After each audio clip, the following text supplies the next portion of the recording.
যে rescue operation সেটা শুরু করা যাবে আশা করা যাচ্ছে। এবং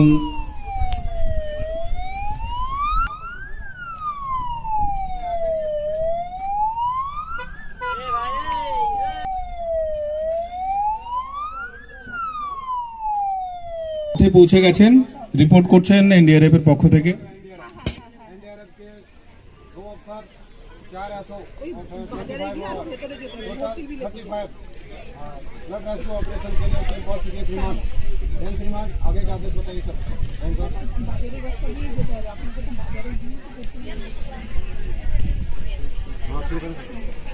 আমাদের ঘাটের দিকে হবে অত টিম বিপর্যয় ব্যবস্থাপনা এবং অসামরিক প্রতিরক্ষা দপ্তরের পক্ষ থেকে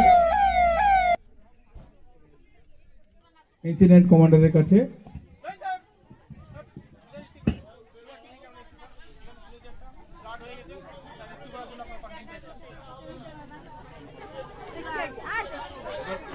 প্রত্যেককে অনুরোধ করি জিনিসগুলো রয়েছে দেখার মতো সেগুলো আপনারা দেখবেন।